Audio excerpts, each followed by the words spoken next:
Baik, Jenendra, sau Bayo dan Beno. Mandami Raman Sami Samanji. Welcome to day 6 of Pajoshan Mahapar. Pajoshan Divas are definitely moving very, very fast. I wish all Tapasvi Sukh Sata and on behalf of the Sangh and the management committee, we wish you the best of health in your Tap Aratna. We continue our Swadhyay on Saman Suttam, and I will now hand it over to Samanji to lead us in the Swadhyay. Samanji. Samanji, તમે mute માં છો.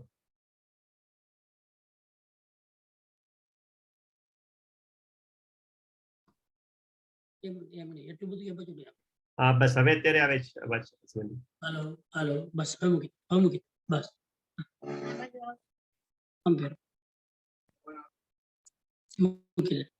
Hello hello okay volume full कर hello hello okay અવાજ આવે છે જી આવે છે. Thank you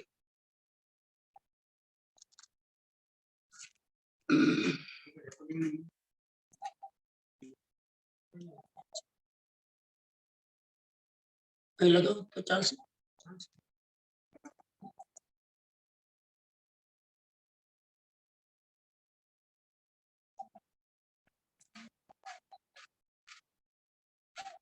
નમસ્કાર મહામંત્રથી ચાલુ કરીશું અને ગેલેરીમાં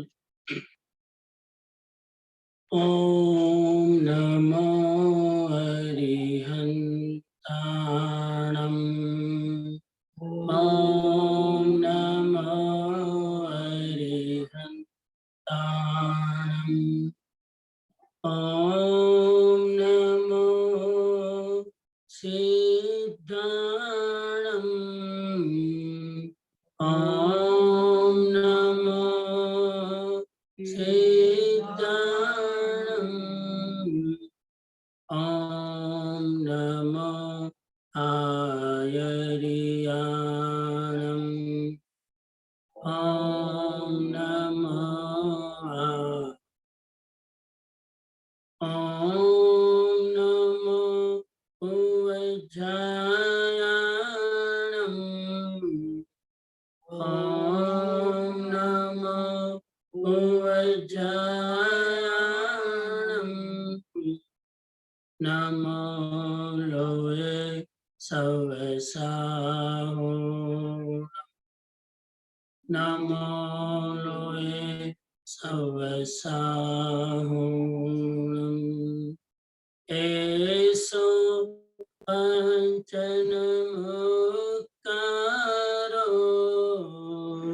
એસો પંચનમુક્કારો સવ પાવપણાસણો સવ પાવ મંગલાણં ચ સવૈસિં મંગલાણં ચ પઢમં અવૈ મંગલં પઢમં અવૈ મંગલં.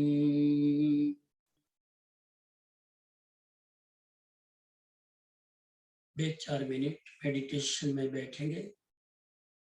दोनों हाथ गोद में, ध्यान की मुद्रा, आंखें कोमलता से बंद, शरीर स्थिर, मन शांत,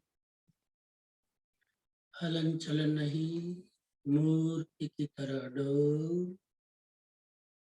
रिलैक्स, तनाव मुक्त.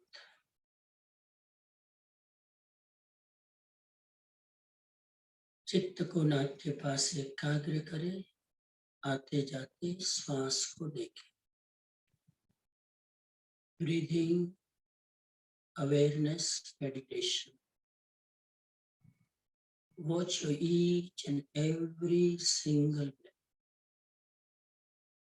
in a relaxed mind.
तीन बार ओमकार की ध्वनि से प्रयोग को विराम दें।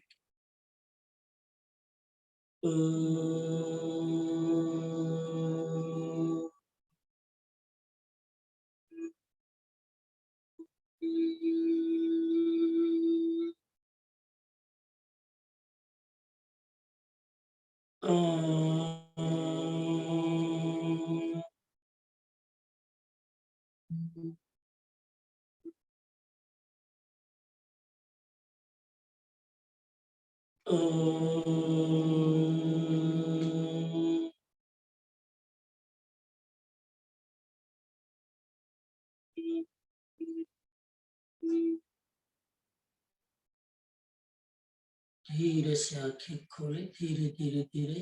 हाथ रगड़कर आंख पर लगाने की जरूरत नहीं है, ऐसे धीरे से आंख खोले तो भी चलेगा। ओम अरहम, ओम अरहम, ओम अरहम।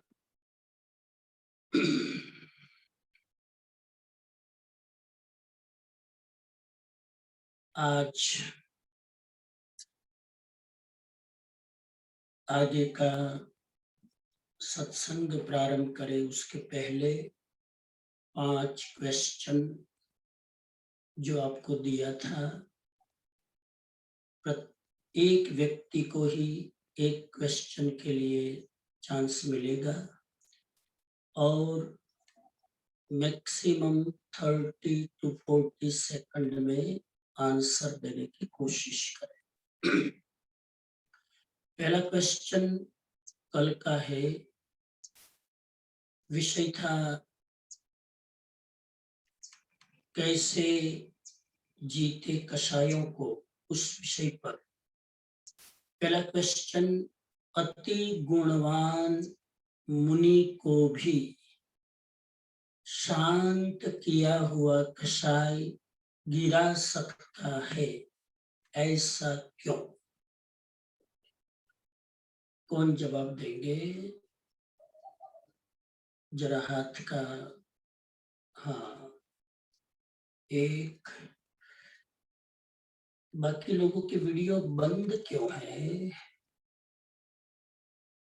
प्रवचन में वीडियो बंद रखना अलाउ नहीं है।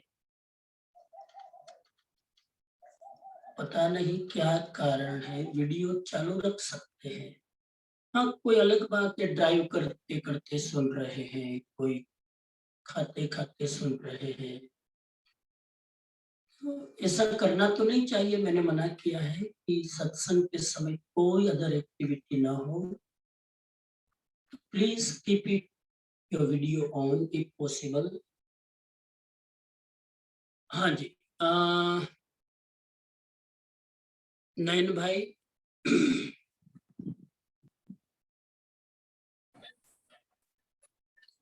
नमन स्वामी, मुनि का जो कसाय है वो उपशांत है। उपशांत है मीन्स ऊपर से दबाया हुआ है, अंदर तो कसाय है ही, कसाय क्षीण नहीं हुआ है। इसलिए जब निमित्त मिलता है तो कसाय बाहर आ जाता है। बहुत अच्छा, वेरी करेक्ट आंसर। क्योंकि अति गुणवान मुनि का कषाय क्षीण नहीं है, शांत किया हुआ है, सप्रेस किया हुआ है, इसीलिए निमित्त मिलते ही वो कषाय जाग जाते हैं। Absolutely correct. नंबर 2, मान कषाय है, उसके कोई भी 4 लक्षण बताए।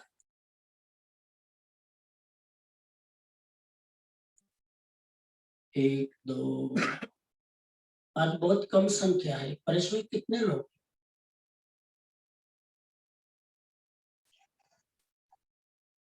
42 जूम लॉगिन છે સમજી। हाँ, मेरे सामने 4, 4, 8, 4, 12, 4, 16, 20, 22 लोग ही दिख रहे हैं। हाँ, वीडियो ऑन करो प्लीज, वीडियो ऑन करो।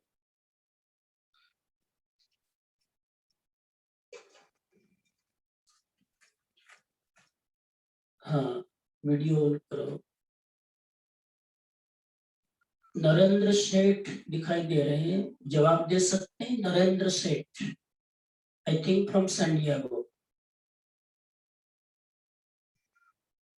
आपका पिक्चर दिखाई नहीं दे रहा। हाँ, सोनल बेन, जो भी हो। हाँ सोनल।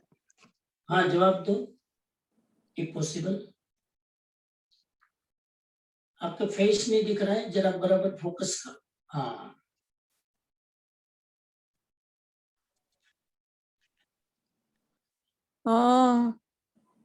ખબર નથી, બધું બરાબર તો કર્યું છે। તમે ખાલી બોલો, બસ બોલો। ખબર નથી। ના, તમે બોલો, જવાબ ખબર નથી? હા, ઓકે, ના જવાબ નથી તૈયાર કર્યો આજે। હા, બહુ સરસ। अन्नाबेन,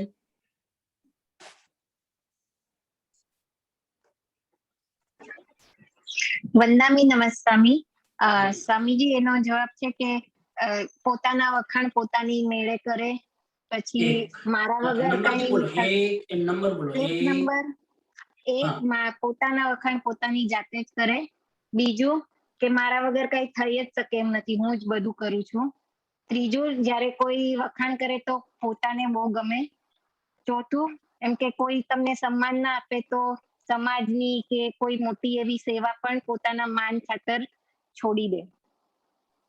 बहुत अच्छा, वेरी गुड, थैंक यू, अनुमोदना। क्वेश्चन नंबर 3, लोभ किसे कहते हैं, उसके 4 लक्षण बताए। हो सकता है मैंने डेफिनेशन कल लेक्चर में ना दी हो, उसके पहले लेक्चर में दी हो, लेकिन कहीं ना कहीं लोभ की मैंने डेफिनेशन दी सुबह के प्रवचन। तो लोभ किसे कहते हैं, उसके 4 लक्षण।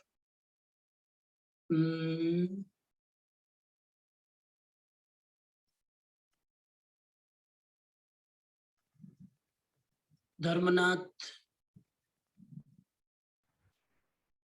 धर्मार्थ शाह, हाँ सॉरी।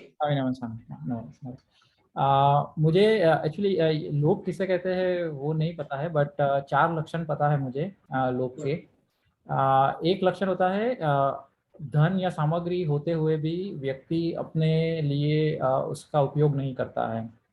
दूसरा लक्षण होता है कि धन या सामग्री का उपयोग अपने परिवार के लिए नहीं करता है। तीसरा लक्षण होता है कि ये धन और सामग्री जो है उसको उचित समय आने पे डोनेशन वगैरह समाज सेवा में उपयोग नहीं करता है। चौथा लक्षण है जो नीडी है, जिसको वो सामग्री की ज़रूरत है, उसको वो सामग्री देता नहीं है और सिर्फ अपने पास रखता है। और पांचवा है जो उनकी जो कैपेसिटी है, जितना डोनेशन या कर सकते हैं उससे बहुत कम करते हैं, वो भी लोभ के लक्षण है। बहुत अच्छा, very good, thank you, appreciate, अनुमोदना। इसके बारे में एक चीज और मैं स्पष्ट करूंगा बाद में, क्वेश्चन ले ले। क्वेश्चन नंबर 4, कसाई विजय में उपादान और निमित्त की क्या भूमिका है? कसाई विजय में उपादान और निमित्त की क्या भूमिका है? हाँ भाविन भाई। अखिल वंदामी, कसाई निमित्त में, कसाई निमित्त वो होता है जो जिससे हमें दूर रहना है, उससे हम कसाई पे विजय ले सकते हैं। और उपादान वो है जिसको हमको मजबूत करना है ताकि हम कसाई पे विजय पा सकते हैं। ठीक है, क्लियर हो कुछ? कसाई विजय में उपादान की क्या भूमिका है? उपादान अगर हमारा मजबूत है, स्ट्रांग है, आत्मशक्ति मजबूत है, तो कसाई नहीं जगेगा। और जब तक आत्मशक्ति मजबूत नहीं है तब तक हमें निमित्त से बचना होगा, क्योंकि निमित्त पाकर कसाई उदय में आ सकते हैं। और यदि उपादान मजबूत हो, किसी भी निमित्त में रहे, खराब से खराब निमित्त में, आप खराब से खराब निमित्त में भी अपने कसाई को शांत रख सकते हैं। ये भूमिका है उपादान और निमित्त की। समण सूत्रम में 4 कसाई जीतने की कौन सी टेक्निक्स है, प्रक्रिया, प्रोसेस? ये आईफोन 9824 ये कौन है, वो बोल सकते हैं? आज काफी देर से बता रहे हैं। टॉप पर आईफोन, हाँ जरा आपका चेहरा नहीं दिख रहा है, पंखा दिख रहा है। आईफोन पहले, हाँ मेरे से ऊपर। आप थोड़ा सा ना टेक्नोलॉजी की क्लास ले लो अपने बच्चों के पास से, वीडियो कैसे रखना, कहाँ सेट करना, थोड़ा सीख लो। अब ये कोविड के बाद ये सब सीखना पड़ेगा। चलो, वो हाथ ऐसे खड़ा करके बैठ गए हैं, कोई सामने नहीं है, कोई बात नहीं। राजेंद्र जी बोलिए, राजेंद्र जी श्रीमल, अनम्यूट करो, बोलो। हाँ, तो 4 जो समण सूत्र बताए हैं, एक तो क्रोध है, क्रोध के लिए क्षमा, और मान के लिए मार्दव, उससे मतलब उसका कषाय को जीतने की में लाभ मिलता है। माया के लिए आर्जव है और लोभ के लिए संतोष है। ये 4 चीजों का ध्यान रखें तो 4 कषाय जीत सकते हैं। जी जी, थैंक यू, अनुमोदना, खूब सुंदर। चलो अब आज की चर्चा में आगे बढ़ते हैं।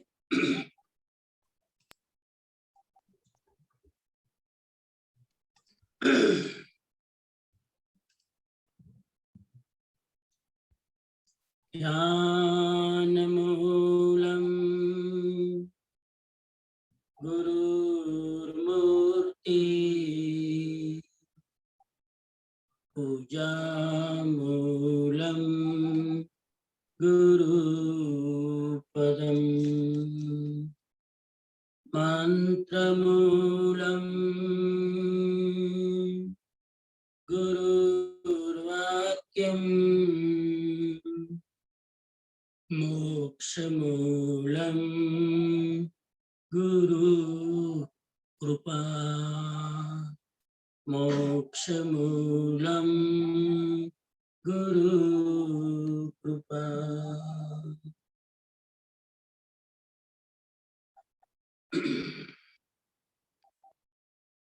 सदगुरु के चरणों में वंदना। जिज्ञासु भाइयों बहनों, सिंगापुर जैन संघ के द्वारा आयोजित पर्युषण पर्व की आराधना आज 6ठा दिन 8 सितंबर 2021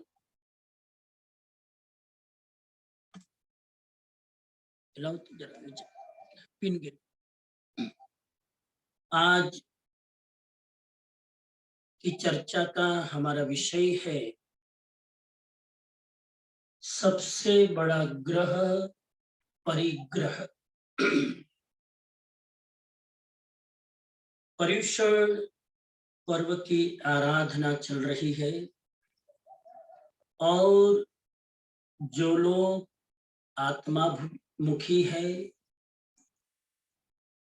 जिन लोगों के हृदय में थोड़ी भी आस्था है, निष्ठा है,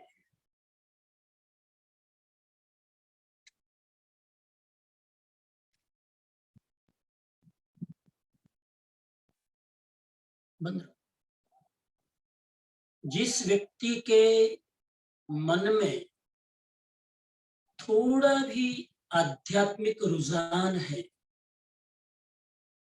ऐसे व्यक्तियों के लिए, ऐसे श्रावकों के लिए, ऐसे साधकों के लिए, ऐसे मुमुक्षुओं के लिए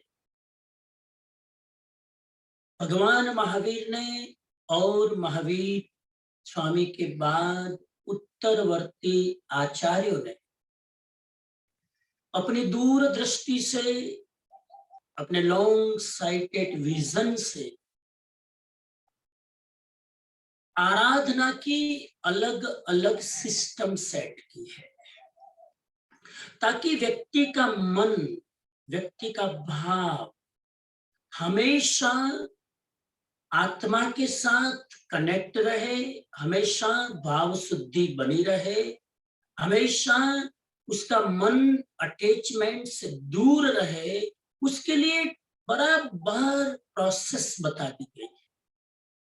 फॉर एग्जाम्पल, पर्युषण पर्व आता है, 8 दिन आदमी सजग हो जाता है, जागृत हो जाता है, संसार की प्रायोरिटी गौण करके धर्म की प्रायोरिटी को प्रधानता देता है। मैं उन लोगों की बात कर रहा हूं जिनको थोड़ी रुचि है, जिनको थोड़ा आत्मा की ओर, अध्यात्म की ओर रुझान है, जिसको जिज्ञासा है, कहो ना। बाकी बहुत सारे लोग हैं हमारे जैन समाज में, पर्युषण आए तो भी कोई फर्क नहीं पड़ता है, और कोई आध्यात्मिक प्रसंग आए तो भी कोई फर्क नहीं पड़ता है, संवत्सरी आ जाए, प्रतिक्रमण करना हो, कोई फर्क नहीं पड़ता है। कुछ लोग ऐसे हैं कि खाली एक कुल में पैदा हो गए धार्मिक, लेकिन धर्म से उनका कोई लेना देना, उन व्यक्तियों की यहाँ कोई बात ही नहीं है, उनकी गिनती भी नहीं होती है। मैं उन लोगों की बात कर रहा हूं जो थोड़े से स्पिरिचुअली अवेयर है। उनके लिए शास्त्रों में ज्ञानियों ने, आचार्यों ने सिस्टम सेट। तो पर्युषण के 8 दिनों में आदमी सुबह शाम सुनता है, चिंतन करता है, कुछ व्रत पालता है, त्याग करता है, तपश्चर्या करता है। उसके कारण उसके आत्मा में पुराने संस्कार टूटते हैं और नए अच्छे संस्कार निर्मित होते हैं, और उसकी असर किसी को महीना तक रहेगी, किसी को 2 महीना तक रहेगी, किसी को 3 महीने तक रहेगी। आचार्य लोग बड़े साइकोलॉजिस्ट थे, उनको पता था कि ज्यादा परिणाम शुद्ध रहेगा नहीं। पर्युषण के 8 दिन का प्रभाव मैक्सिमम महीना 2 महीना रहेगा, फिर बैटरी डिस्चार्ज, फिर उसको चार्ज करने के लिए दिवाली आएगी, महावीर निर्वाण दिन आएगा, फिर महावीर निर्वाण दिन के पर केवल ज्ञान की चर्चा होगी, निर्वाण कल्याण की चर्चा होगी और आदमी थोड़ा अपनी आत्मा की बैटरी जो डिस्कनेक्ट हो गई है उसको फिर कनेक्ट करके चार्ज करेगा। फिर वापस एक आध महीना पावर रहेगा, फिर बैटरी डाउन, फिर 2-4 महीने में बिल्कुल बैटरी खत्म हो जाएगी। तो फिर हमारे आचार्यों ने कहा एक और अवसर लाया जाए, तो मार्च और अप्रैल में आंबिल की ओली आई। आंबिल की ओली में फिर 9 दिन त्याग, तपस्या, खाद्य संयम, स्वाद विजय। फिर आदमी ट्रैक पर आएगा कि चलो जरा 9 दिन आंबिल करते हैं और पंच परमेष्टि की और मोक्ष मार्ग, सम्यक दर्शन, ज्ञान, चारित्र, तप की आराधना। फिर आदमी के वो जो अच्छे संस्कार है वापिस स्ट्रॉन्ग होने लगेंगे और पूरे संस्कार पुराने टूटने लगे। मार्च अप्रैल मई गया, उसके बाद फिर धीरे धीरे उसकी 2-3 महीना असर रहेगी, फिर बैटरी डाउन, तो फिर पर्यूषण आएगा, फिर पर्यूषण के बाद में 2-3 महीना बैटरी डाउन, तो दूसरी आंबिल की ओली आएगी। अभी 3 महीने बाद, करीब 3 महीने के बाद फिर आंबिल की ओली। तो साल में ऐसे 4-5 बड़े आध्यात्मिक अनुष्ठान के प्रोग्राम आ जाते हैं, तो आदमी बार बार जब साइड ट्रैक हो जाता है तो फिर ट्रैक पर आ जाता है। और इस सिर्फ जैन धर्म में नहीं है, सभी धर्म। अभी हिंदू धर्म में श्रावण महीना पूरा हुआ, 1 महीने तक कईयों ने दाढ़ी तक नहीं की, शेविंग तक नहीं किया। अभी कल ही हम यहाँ पर भानवड़ में त्रिवेणी संगम है, अभी परसों ही, इस बार तो अमास और क्या क्या साथ में था, एक तरफ अमास यानी श्रावण महीने का अंतिम दिन और दूसरी तरफ सोमवार, ये दोनों ही श्रावण महीने के महत्व के दिन।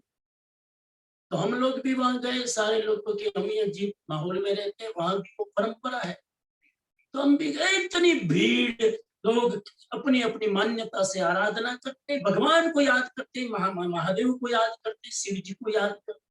तो हमने भी महादेव को हाथ जोड़ा। महादेव को हाथ जोड़ने से मिथ्यात्व नहीं आता। हाँ, हमारे कई जैन लोगों को फिर वापस मिथ्यात्व आ जाता है। हम तो हेमचंद्राचार्य की परंपरा के हैं। हेमचंद्राचार्य जी ने जब सोमनाथ के शिव जी के मंदिर में महादेव अष्टकम लिख सकते हैं, महादेव अष्टकम की रचना की। संगीता बेन हमारे पटेल हाँ बढ़ गया। क्या नाम, हेमचंद्राचार्य। हेमचंद्राचार्य जी ने महादेव अष्टकम की रचना की सोमनाथ के मंदिर में जाकर। इससे बड़ा उदार दृष्टिकोण क्या होगा। ब्रह्मा वा विष्णुर्वा हरो जिनो वा नमस्तस्मै रागाद्याक्षय मुपागता यशम। जिन जिन के भी राग द्वेष खत्म हो गए हो, वो ब्रह्मा हो कि विष्णु हो कि महेश हो, मेरा उनको नमस्कार है। तो खैर, इस तरह से आदमी को ट्रैक पर लाने के लिए ये सारी व्यवस्था है, क्योंकि आदमी का मन महीने 2-4 महीने में फिसल जाता, इसलिए ट्रैक पर लाने की व्यवस्था। देखो कितना उपकार किया है हमारे पर, हमारे मन को ट्रैक पर रखने के लिए, हमारे पुराने संस्कार डोमिनेंट ना हो उसके लिए, हमारे अच्छे संस्कार बराबर जागृत रहे, उसके लिए अनुष्ठान और आराधना की व्यवस्था है। आज है परिग्रह को समझने का दिन। समझे ये परिग्रह और अपरिग्रह क्या है। 2 प्रकार के मनुष्य होते हैं। आज मैं कोशिश करूंगा, हालांकि मेरी कोशिश कभी सफल नहीं होती है, आज मैं कोशिश करूंगा जितना बने उतना थोड़ा जल्दी विषय को कवर करूं और प्रश्नोत्तरी के लिए थोड़ा समय, क्योंकि आपके मन में भी बहुत प्रश्न उठते हैं, वन वे सुन लेते हैं, फिर आपके प्रश्न जो होते हैं वो बराबर हम पुटअप नहीं कर पाते हैं समय के अभाव में। मैं थोड़ा समय रखूंगा, क्योंकि आज सिर्फ 7 श्लोक है अब व्याख्या कितनी होगी वो तो पता नहीं, ट्रैक जैसे चलेगा वैसे चलेगा। कोशिश करूंगा कि जल्दी कर सकूं। कुछ नई बात भी आ जाएगी। बाकी अपरिग्रह की बात जैन लोगों के लिए नई नहीं है। कितनी बार परिग्रह अपरिग्रह के बारे में सुना। साधु के लिए 5 महाव्रत है, श्रावक के लिए। देखो एक प्रश्न पूछ लो बीच में, अनम्यूट कर सकते हो जिसको जवाब आए। साधु के लिए 5 महाव्रत है, अहिंसा, सत्य, अस्तेय, ब्रह्मचर्य, अपरिग्रह। श्रावक के लिए 12 व्रत में से पहले 5 व्रत में अहिंसा नहीं है। प्राणातिपात वीरमण पहला व्रत, मृषावाद वीरमण दूसरा व्रत, अदत्तादान वीरमण तीसरा व्रत, मैथुन वीरमण चौथा व्रत। और 5वां व्रत कौन सा? आपको प्रश्न है, अनम्यूट करके जरा हाथ इशारा करो। साधु के लिए 5वां अपरिग्रह महाव्रत, श्रावक के लिए कौन सा 5वां? अपरिग्रह के साथ कौन सा व्रत श्रावक के लिए जाएगा? यस मौसमी बहन बोलो। भोग उपभोग परिमाण व्रत। नहीं नहीं नहीं नहीं नहीं, जरा करेक्ट कर, थोड़ा और ऊपर जाओ, शुरुआत में जाओ। प्राणातिपात के साथ में लिंक करो। प्राणातिपात, मूर्छावाद, अदत्तादान, मैथुन। 5वां व्रत कौन सा? परिग्रह परिमाण व्रत है। 5वां नहीं है, परिग्रह परिमाण है उसमें। परिग्रह परिमाण नहीं है। એટલે એમાં બધી વસ્તુઓ પર પરિમાણ મૂકવાનું છે। शब्द को पकड़ो। शब्द के साथ अर्थ बदल जाते हैं, नहीं को याद करो। 5वां व्रत है श्रावक के लिए इच्छा परिमाण व्रत।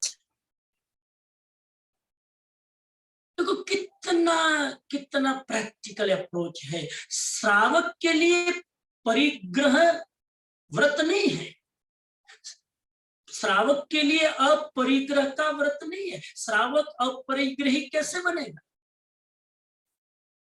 बराबर दिमाग में सेट करो, केवल ट्रेडिशन के प्रवाह में मत चलो। श्रावक के लिए अपरिग्रह व्रत नहीं है। अगर अपरिग्रह व्रत होगा तो श्रावक पाल ही नहीं सकता। कैसे तुम अपरिग्रही बनोगे? अशोक और अकबर जैसे महल में रहते हो तुम। मैं कई बार कहता हूं, कई लोगों के मकान देखो तो अशोक और अकबर फीके लगे। इतना परिग्रह, तो हम अपरिग्रही कैसे बन सकते हैं? श्रावक के लिए व्रत है इच्छा परिमाण व्रत। कितना प्रैक्टिकल। इच्छा परिमाण व्रत का अर्थ है तुम अपनी इच्छाओं को थोड़ा संयमित करो। इच्छाओं को ज्यादा बढ़ाओ ना। श्रावक परिग्रह के बिना जी नहीं सकता। श्रावक परिग्रह के बिना साधु की सेवा नहीं कर सकता। साधु परिग्रह के बिना दान नहीं कर सकता। साधु परिग्रह के बिना वयावच नहीं कर सकता। साधु परिग्रह, श्रावक परिग्रह के बिना धर्म भी नहीं कर सकता। धर्म भी करना है तो श्रावक को थोड़ा चाहिए कुछ। भगवान महावीर ने कहा, अति गरीब समाज धार्मिक नहीं होता है। कुछ स्टेटमेंट ऐसे दूंगा जल्दी डाइजेस्ट नहीं होगा, चिंतन करते रहना, दिन भर पड़ा है। अति गरीब समाज, poor society can not be religious at all. याद रखना, poor person can be religious, पर पूरी की पूरी पुअर सोसाइटी धार्मिक नहीं हो सकती। जिसको खाने को रोटी नहीं है वो धर्म क्या करेगा? जिसको जीवन निर्वाह के साधन नहीं है वो धर्म क्या करेगा? एक भिखारी को पूछो चांद कैसा लग रहा, तो भिखारी कवि नहीं है, भिखारी भूखा है। वो कहेगा चांद रोटी के जैसा लग रहा है। भिखारी के लिए चांद रोटी के अतिरिक्त कुछ नहीं है। तो इसीलिए इच्छा परिमाण, ये तो बीच में बात चल पड़ी इसलिए बता रहा हूं। अभी मेरा लेक्चर अब स्टार्ट हो रहा है। ये तो जरा प्रश्नोत्तरी के संदर्भ में मुझे बात याद आई। चलो, दो प्रकार के मनुष्य है मैं बात कर रहा था। There are two type of humans. इस परिग्रह और अपरिग्रह की दृष्टि से, मैं स्पिरिचुअली दृष्टि से बात कर रहा हूं। एक मनुष्य को कहते हैं आर्त मनुष्य। आर्त, ये जैन धर्म के शास्त्र में भी शब्द उद्धृत हुआ है और भगवत गीता में भी 4 भक्तों की जब बात आई तो एक भक्त का नाम है आर्त भक्त। टेक्निकल शब्द है, थोड़े टेक्निकल शब्द माइंड में सेट करो। आर्त भक्त का मतलब है दुखी भक्त। आर्त का मतलब दुखी। हमारे वहां एक शब्द आता है आर्त ध्यान, वही आर्त शब्द है। वहां आर्त ध्यान में भी जिस व्यक्ति का मन दुख में एकाग्र है वो आर्त ध्यान। दुख में भी एकाग्रता होती है और दुख के ऊपर भी कई लोग बहुत घंटों तक ध्यान। जब जिंदगी में बहुत दुख होता है ना तो दुख के विचार आते हैं। भगवान ने कहा ये भी मेडिटेशन है, आर्त ध्यान, कर्म बंधन करने वाला मेडिटेशन।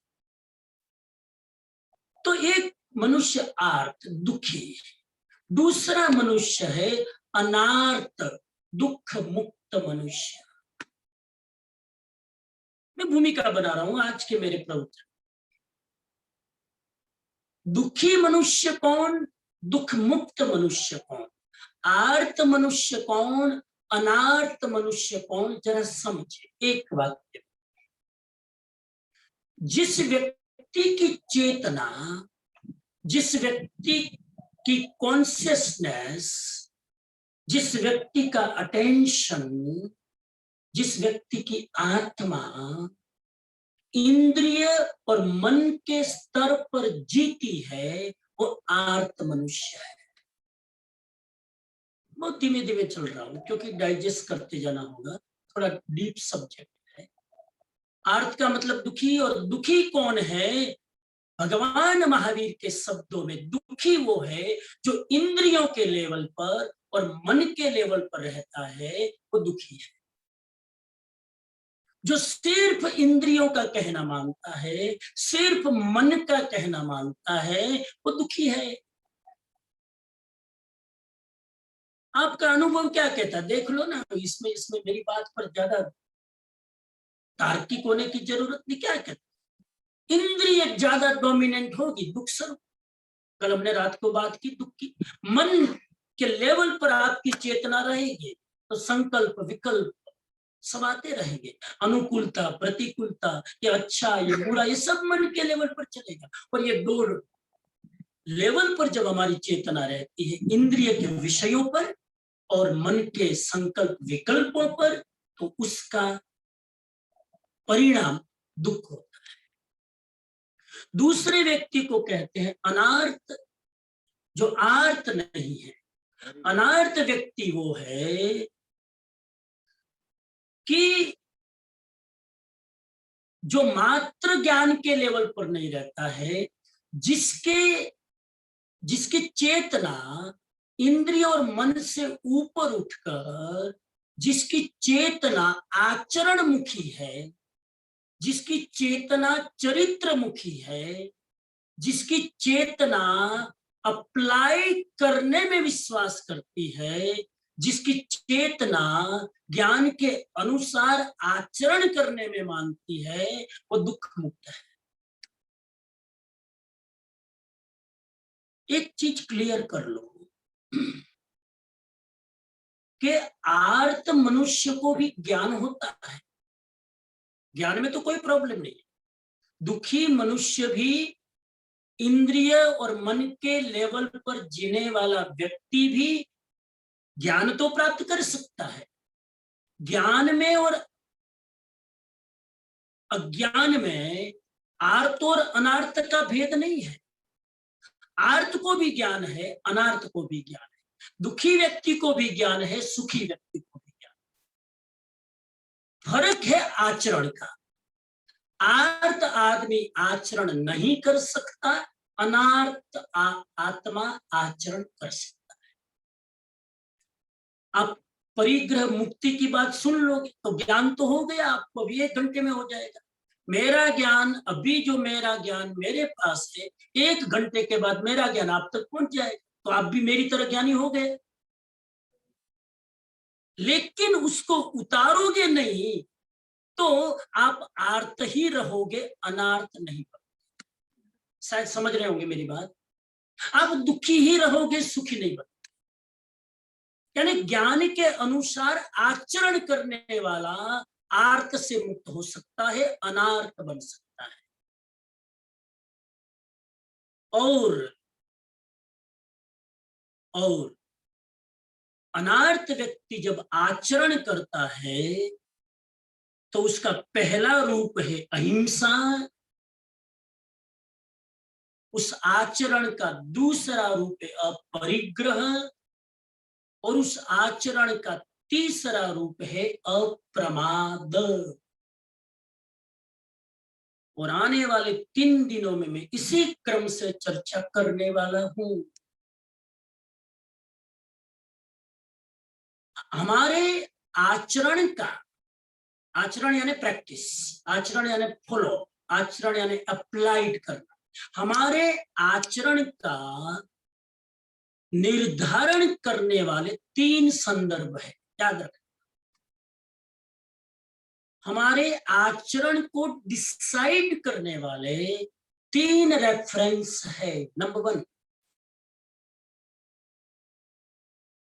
प्राणी जगत के प्रति हमारा व्यवहार कैसा हो, ये अहिंसा का आचरण नंबर 1।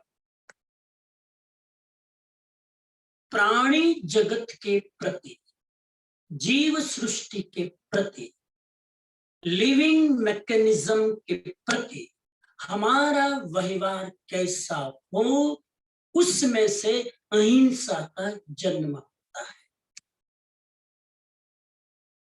मैं उल्टी भाषा में बोलूं तो what is the non violence? Non violence का मतलब प्राणी के साथ हमारा बिहेवियर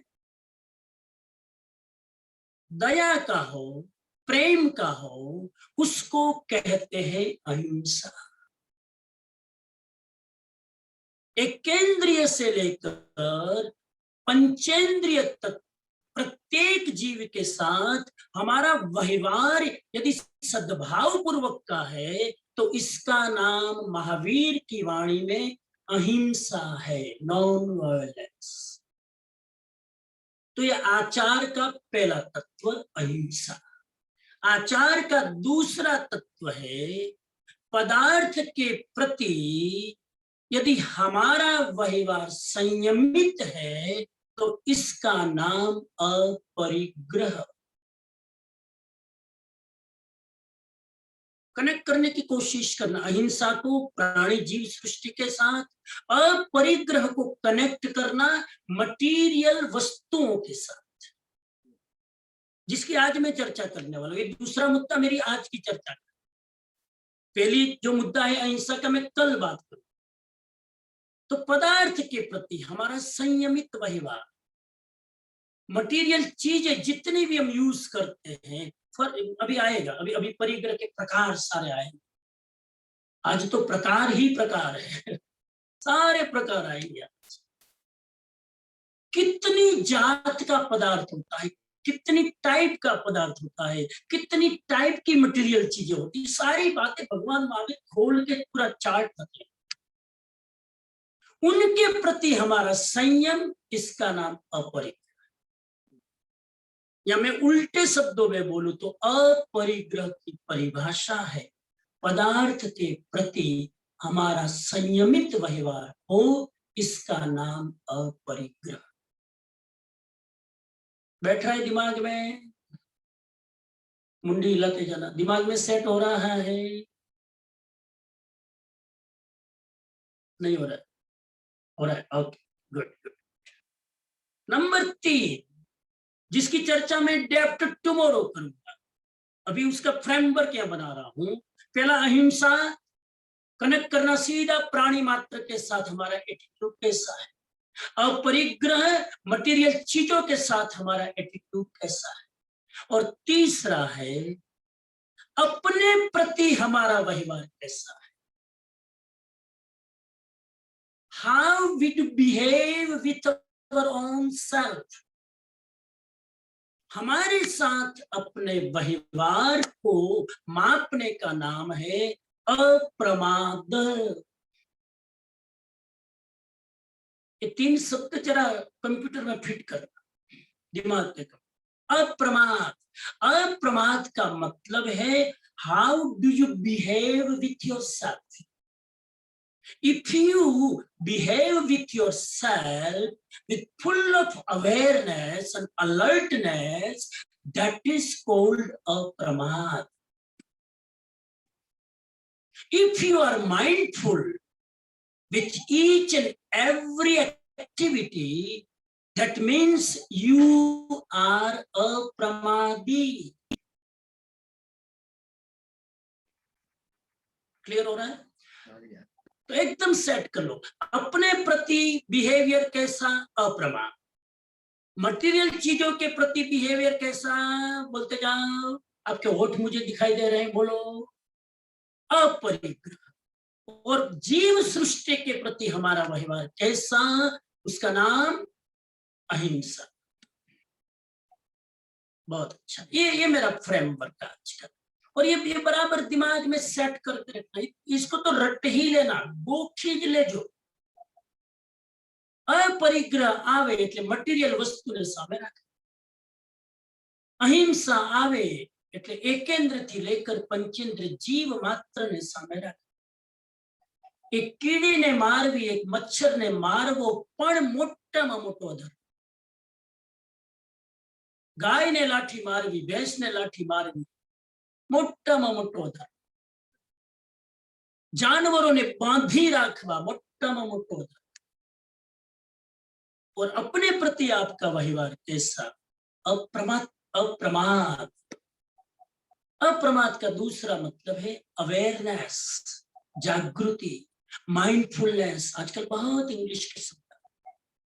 अब मैं सूत्रों में जाऊं क्योंकि आज मुझे जल्दी से जल्दी इस चीज को विराम की ओर ले जाना है। आज 6 गाथाएं हैं, जरा समझे। 140वीं गाथा कहती है, गाथा सामने हो तो ठीक है, बाकी कोई देखने की जरूरत नहीं, बस सिर्फ मेरी तरफ नजर। परिग्रह के कारण, परिग्रह के कारण जीव हिंसा करता है, असत्य बोलता है, चोरी करता है, मैथुन सेवन करता है एवं अत्यधिक अटैचमेंट रखता है। पहली गाथा में भगवान महावीर कहते हैं एक परिग्रह के कारण 4 पाप और होते हैं। एक परिग्रह के कारण व्यक्ति वायलेंट होता है। आदमी हिंसा क्यों करता है भाई? सॉरी, हाँ, आदमी हिंसा क्यों करता है?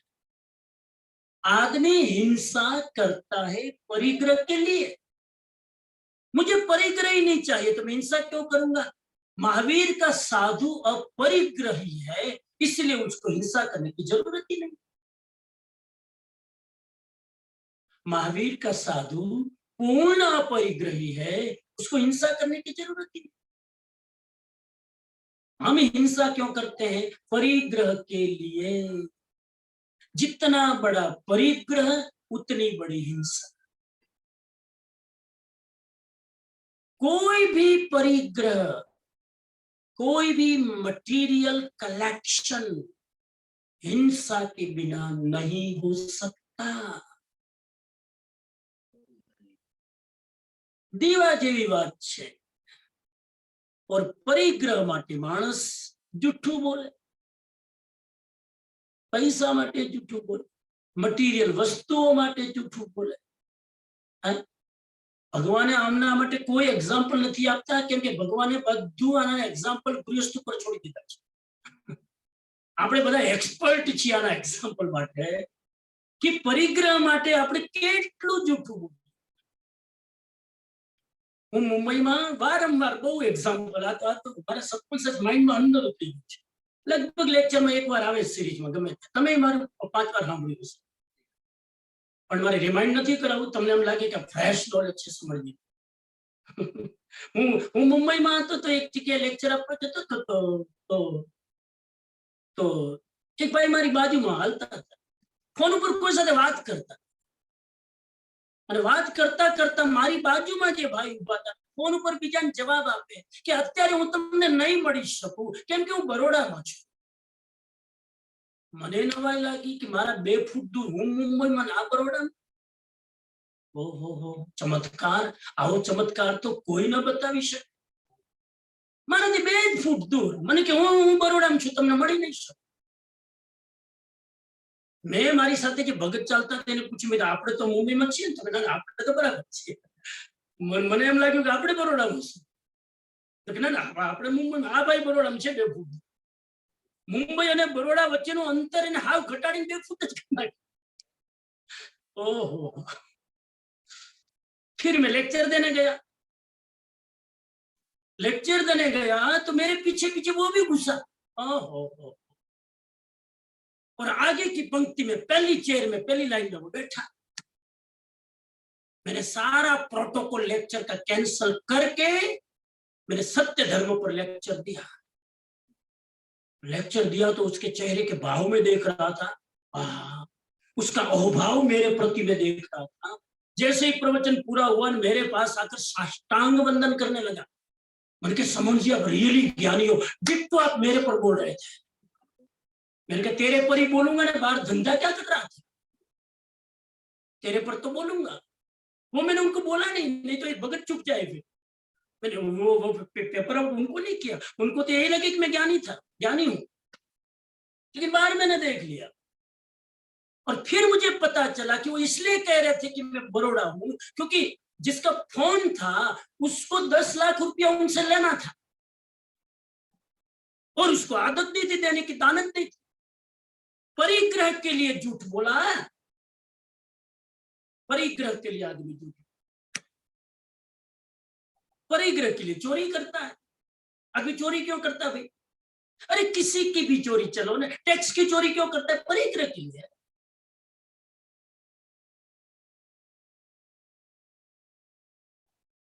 चोरी मेरे अधिकार में नहीं है, वो चीज में किसी स्टोर में जाके उठा लो, चोरी है. अरे साहब कोई चीज मुझे जरूरत नहीं है, मेरे बच्चे को जरूरत है, लेकिन बच्चा लेने जाएगा स्टोर में तो टैक्स लगेगा, लेकिन अमेरिका में सीनियर सिटीजन जाएगा तो टैक्स नहीं लगेगा. तो सीनियर सिटीजन अपने पोते के लिए वो चीज लेके आएगा. चोरी है, चोरी. परिग्रह के लिए आदमी चोरी, परिग्रह के लिए मैथुन का सेवन करता है. जितना आदमी अमीर ज्यादा उतने कारनामे भी ज्यादा. बहुत धन दौलत मिल जाती है, आदमी मैथुन सेवन भी करने लगता है. और परिग्रह में आसक्ति तो है ही. एक साथ 5 पाप परिग्रह खींच कर लेकर आता है. 141वां श्लोक कहता है सजीव या निर्जीव जरा सा भी, मैं मेरे शब्द में बोल रहा हूं, गाथा सामने है. सजीव या निर्जीव स्वल्प, मैं जरा शब्द टुकड़े करके बोल रहा हूं, यहाँ पर स्वल्प शब्द है. सजीव या निर्जीव जरा सी भी वस्तु का जो परिग्रह रखता है अथवा दूसरे को ऐसा करने की आज्ञा देता है, वह दुख से मुक्त नहीं हो सकता.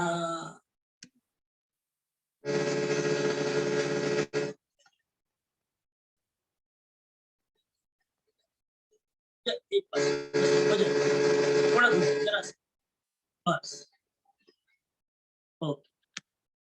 શાંતિ રાખજે ભાઈ, અડધો કલાક. સરસ સરસ. આપણે છેલ્લા દિવસે ટેકનોલોજીનો આભાર માની લઈશું. આ અજીવ છે પણ કેટલું ઉપકારી છે આપણા માટે. સાહેબ અજીવ ના હોય ને તો જીવ ગુજરી જાય. અજીવ ના હોય ને તો આ આપણું ગળું ગમે એટલું હું બોલું ને મારું ગળું જ કામ ના કરે. આ ગળા ઉપર આ માઇક નો બહુ મોટો ઉપકાર છે સાહેબ.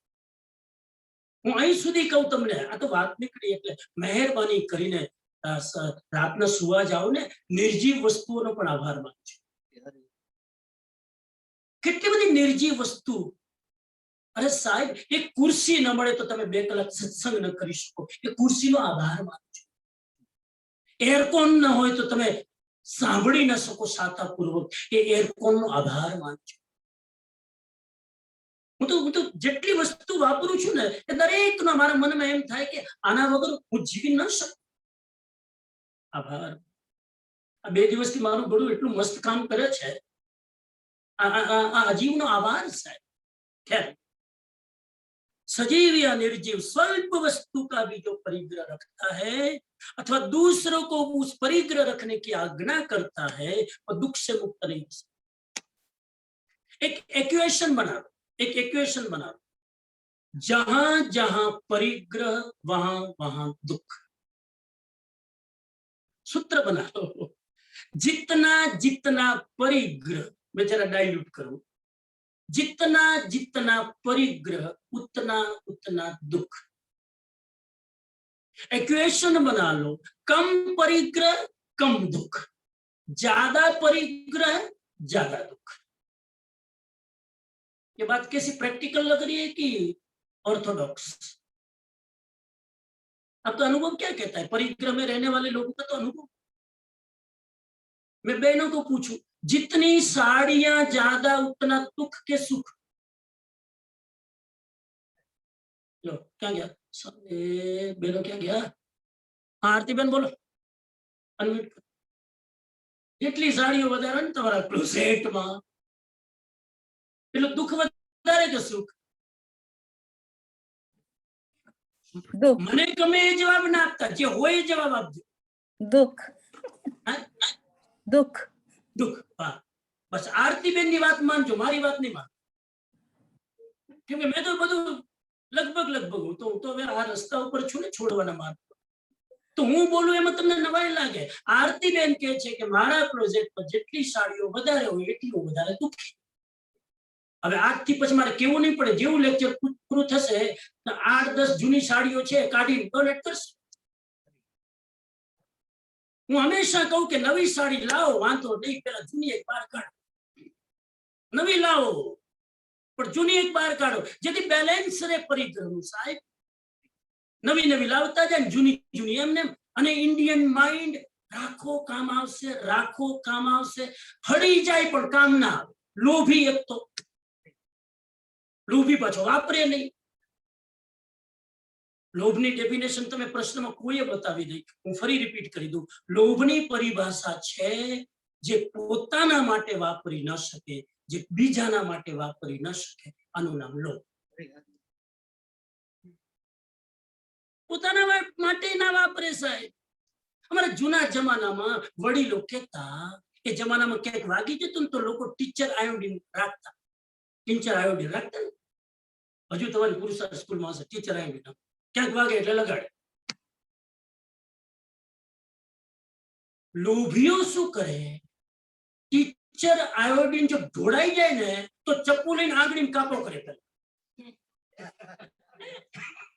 અને પછી પેલું જે ઢોળાઈ ગયું ને લગાવે. દુરુપયોગ ના થવો જોઈએ, સદુપયોગ.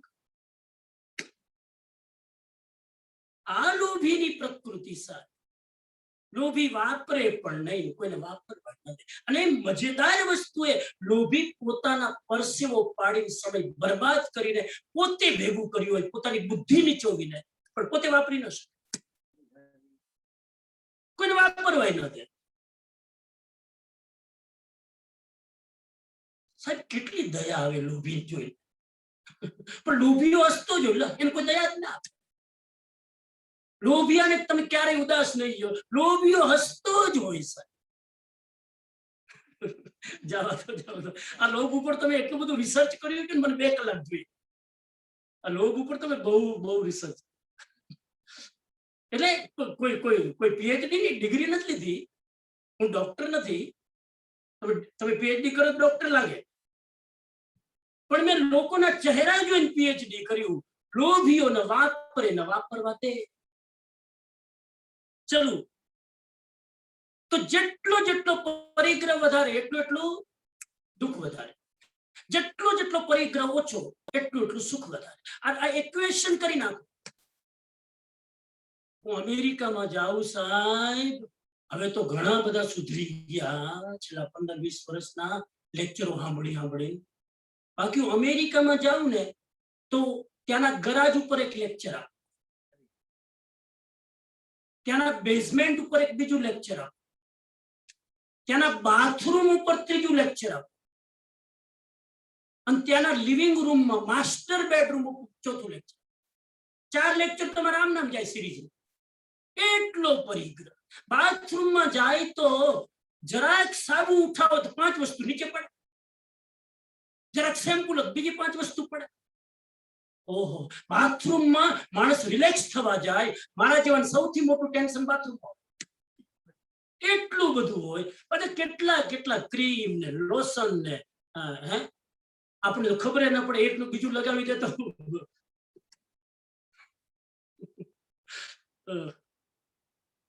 કેટલો પરિગ્રહ. પણ અમેરિકા વાળા હવે મને એનો આનંદ છે સાહેબ. અમેરિકામાં બહુ લોકો આપણા ભારતીય, આપણા જૈન, આપણા હિન્દુ બહુ ચેન્જ થયા. બાકી તો પરિગ્રહ પાછળ ગાંડા. આઈકિયા સ્ટોર નું નામ છે ને, આઈકિયા. ભાનવડ જેટલું તો આઈકિયા સ્ટોર ની ક્ષેત્રફળ કેટલું ભાનવડ ગામ જેટલું. અને ઘણા અમેરિકામાં વિન્ટર આવે એટલે આઈકિયામાં વોક કરવા જાય. શોપિંગ કરવાની, વોક કરવા, 2 કામ થઈ જાય. જવા દો. આ વિષય એવો છે ને, આમાં જરાક તમે સ્માઇલિંગ ઓછું કરજો, નહીં તો હું તમને જોઈને બોલતો રહીશ. બસ આટલું યાદ રાખો મિત્રો. આજે પર્યુષણના દિવસે સાંભળો છો ત્યારે આટલું યાદ રાખો. જેટલો પરિગ્રહ ઓછો એટલું સુખ વધારે. કોશિશ કરજો. ખાલી સાંભળીને મનોરંજન ન કરી લેતા, રાજી નહીં થતા. કોશિશ કરજો. કેટલી ઓછી વસ્તુ વગર તમારું ચાલી શકે છે. તમને નામ ખબર છે? જે ગીતાના સ્વાધ્યાય ચાલે છે હિન્દુસ્તાનમાં, ચિન્મયા મિશન ચાલે છે. ચિન્મયા મિશન સિંગાપુરમાં ચાલતું હશે. એ ચિન્મયા મિશન ચલાવનાર ચિન્મયાજી, એનો મેં પ્રસંગ સાંભળેલો કે અમેરિકા ગયા. અમેરિકાની વાત જ નીકળી છે તો ફરી તમને મારા પર્યુષણ આ વખતે સિંગાપુર છે, અમેરિકા છે જ નહીં. અમેરિકામાં તો સિંગાપુરની વાત કરો. તો અમેરિકામાં તો ચિન્મયાજી અમેરિકા ગયા. અને અમેરિકામાં એના કોઈ ભગત, હવે ભગતની તો કોઈ ફોટો નથી, ભગતનો અહોભાવ સાહેબ. એ ભગત એને કીધું કે ચલો ને જરા જે સ્ટોરમાં ઘરમાં બેઠા મૂડ ઓફ થઈ જાય, જરા હવા ફેર કરી આવી. ચિન્મયાજી સાહેબ ના જ ના પાડે કે ચલો. લગભગ ભક્તોને એમ હોય કે ગુરુ ના પાડશે, અને આજના મોડર્ન ગુરુ સાહેબ ચલો.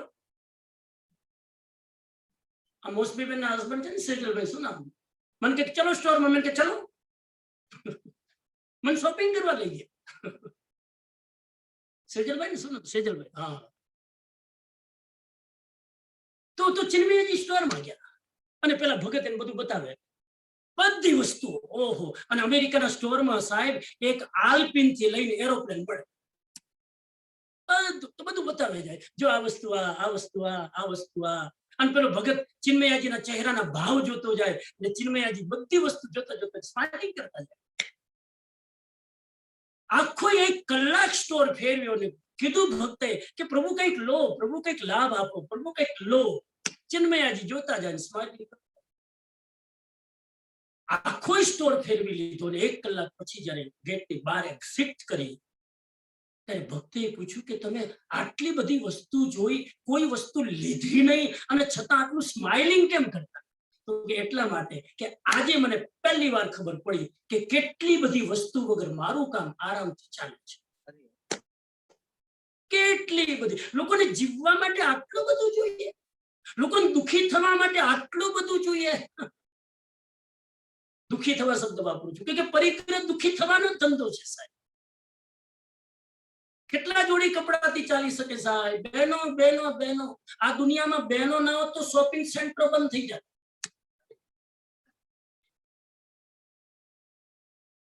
અમે શૂઝ લેવા જઈએ તો 5 જ ટાઈપના શૂઝ મળે, અને બહેનોની શૂઝની લાઈનમાં જાઓ તો 500 જાતના શૂઝ. આ પક્ષપાત ઉપર કેસ કરવો જોઈએ. આ તો પાર્શિયાલિટી કહેવાય. બહેનોની તમે ચોઈસ જો, ઓહો, અને ભાઈઓને આ બિચારાને જવા દો. ભાઈઓને કોઈ ચોઈસ જ નહીં. બસ બસ એ ખતમ. બહેનોની ઓહો. હું હ્યુસ્ટનની અંદર એકવાર મોટા ગોલ્ડ અને ડાયમંડ સ્ટોરમાં મને એક ભાઈ પગલા કરવા લઈ, મોટો ડાયમંડ સ્ટોર, અને મને એને ડાયમંડનો કેટલોગ બતાવ્યો ખાલી. એટલે હ્યુસ્ટન વાળા બેને કેટલોગ બતાવ્યો. સાહેબ એ કેટલોગની કિંમત હશે 20,000 રૂપિયા. હું તો રૂપિયામાં બોલું છું. કેટલોગની કિંમત.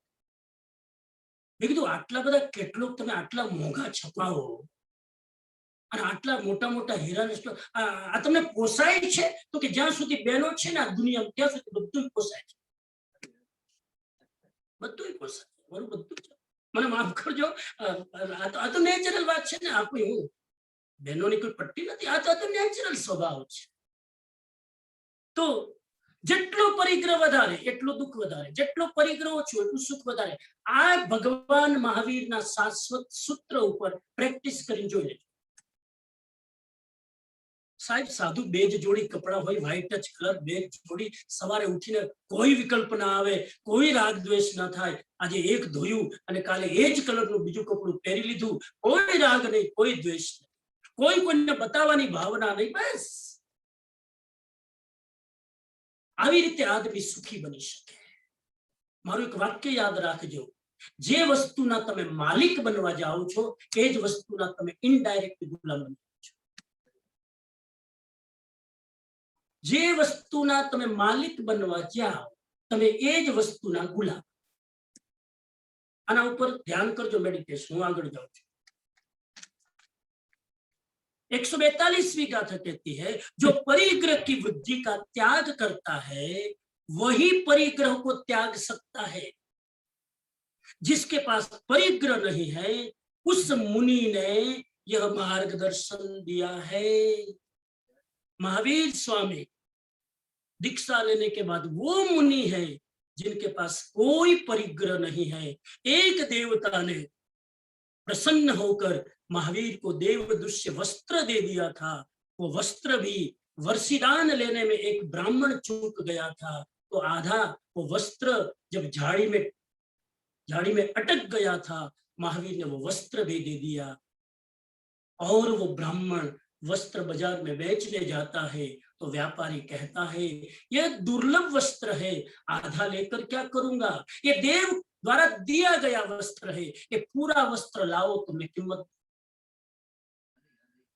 अब आधा वस्त्र महावीर स्वामी के पास जाकर कहते भगवान आज बीजू अहीं अर्धुं लटकाड़ेલું પડ્યું છે એ આપી દો, તમે તો ઘર છોડી દો. સાહેબ દુર્ભાગ્ય જો માણસનું. અને મહાવીર સ્વામી જે અડધું વસ્ત્ર બાકી હતું એ પણ अकिंचन.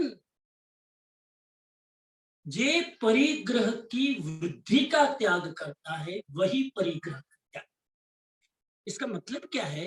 इसका मतलब यह है मित्रों कि पहले तो परिग्रह को बढ़ाना कम करो, परिग्रह की वृद्धि नो त्याग करो. परिग्रह जो है उसका त्याग नहीं करो.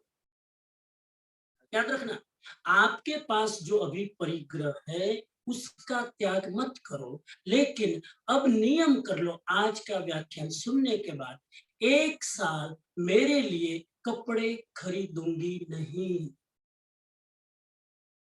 1 साल मेरे लिए कपड़ा नहीं खरीदूंगा. ये परिग्रह की वृद्धि का त्याग हुआ. 1 साल में घर में फर्नीचर नहीं लाऊंगा. ये परिग्रह की वृद्धि का त्याग हुआ. 1 साल में दागीना नहीं खरीदूंगी. परिग्रह की वृद्धि का त्याग. वृद्धि का त्याग करोगे तो परिग्रह का त्याग धीरे धीरे धीरे अपने आप आने लगेगा। ये सूत्र यह कहता है। इसका मतलब और कहते हैं कि परिग्रह का जिसने त्याग कर दिया है उस मुनि ने यह मार्गदर्शन किया।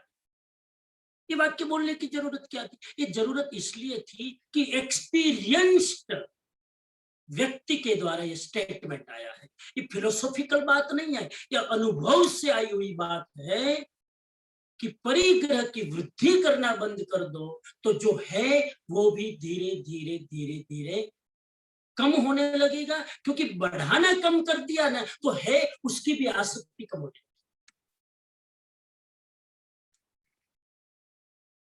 अब 143 और 144वीं गाथा में परिग्रह के दो प्रकार है, आभ्यंतर परिग्रह और बाह्य परिग्रह। परिग्रहનો मतलब समझी गया ना? અહીંયા પરિગ્રહનો मतलब એટલો યાદ રાખજો, વસ્તુઓને ભેગી કરવી, સંગ્રહિત કરવી, એકઠી કરવી, વસ્તુને ભેગા કર્યા જ કરવી, એકઠી કર્યા જ કરવી, સંગ્રહ કરવો એ પરિગ્રહનો અર્થ છે। બહુ પ્રેક્ટિકલ ભાષા, સંગ્રહ કરવો। तो परिग्रह दो प्रकार का, अंदर का परिग्रह, बाहर का परिग्रह, आभ्यंतर परिग्रह, बाह्य परिग्रह। इस गाथा में, इस दो गाथा में सबसे पहले आभ्यंतर परिग्रह की बात।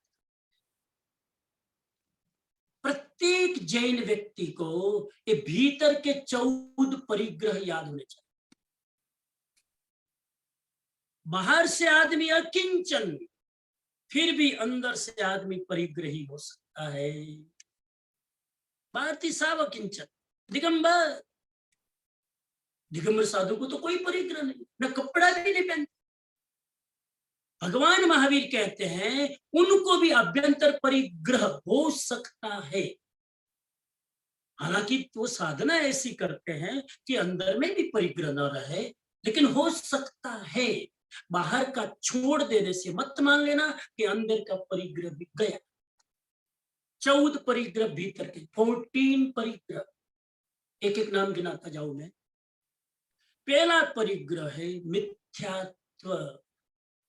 मैं इतना एनालिसिस नहीं कर पाऊंगा समय की मर्यादा में, खाली एक एक वाक्य बोलता जाओ। मिथ्यात्व पहला भीतर का परिग्रह, और मिथ्यात्व परिग्रह का मतलब है अपने विचारों का आग्रह करना परिग्रह। विचारों का परिग्रह, ये मिथ्यात्व परिग्रह। ये मेरा विचार, ये मेरा बिलीफ, मैं ऐसा ही मानता हूं, ऐसा ही होना चाहिए, ऐसा नहीं होना चाहिए। विचारों की पकड़, मान्यता की पकड़। साहब आ दुनिया में બધું છોડવું સહેલું છે, પણ પોતાની માનેલી માન્યતા છોડવી સૌથી અઘરી। અમેરિકામાં બહુ ડિબેટ છે।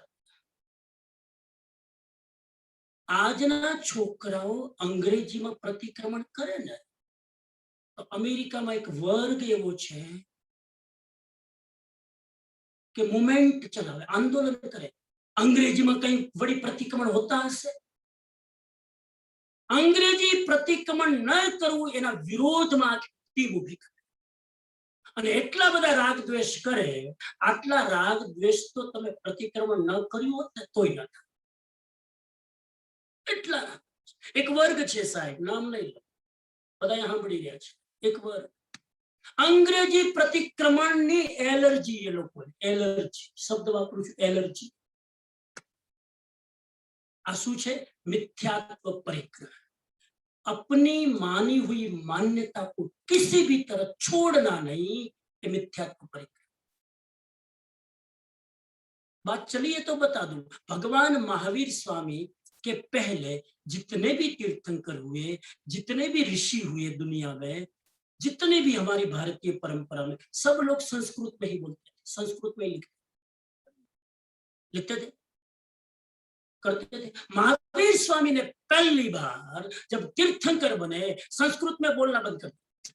मैं प्राकृत में बोलूंगा, अब आंदोलन चलाओ, संस्कृत वाले महावीर स्वामी तो भ्रष्ट हो चुके हैं, प्राकृत में बड़ी बोला जाता, सदियों से ऋषभदेव से आज तक पार्श्वनाथ तक संस्कृत की ही परंपरा चली है। महावीर स्वामी ने चीला क्यों बदला? किसी की हैसियत नहीं थी महावीर के सामने प्रश्न कर। महावीर ने उस जमाने के लोगों की भाषा में बोला। मगध में उस समय जो भाषा बोली जाती थी उसको अर्ध मागधी भाषा कहते, लोक भाषा में महावीर ने उपदेश दिया। तो मैं अमेरिका में पूछूं कि अमेरिका में जन्मे वाले लोगों की प्राकृत भाषा कौन सी? प्राकृत भाषा का मतलब नेचुरल लैंग्वेज। प्राकृत शब्द का अर्थ होता है नेचुरल, स्पॉन्टेनियस। मोस्टली बोलो, अमेरिका में जे लोको जन्म्या छे, तमारा छोकरा त्यां जन्म, एमनी नेचुरल लैंग्वेज कई?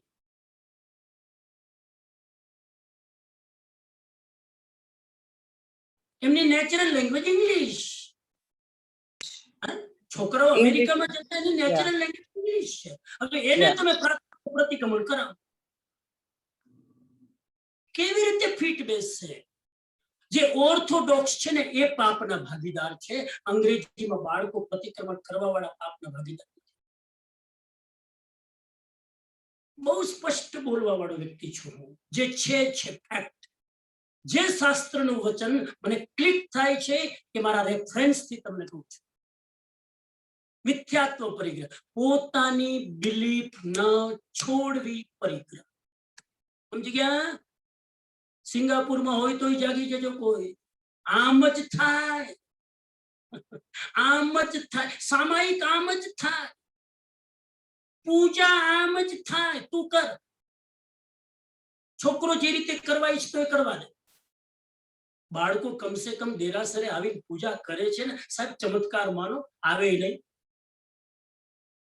આમ જ થાય। આ જૂના લોકોની એવી મિથ્યાત્વની પરિગ્રહ વૃત્તિ, આમ જ થાય।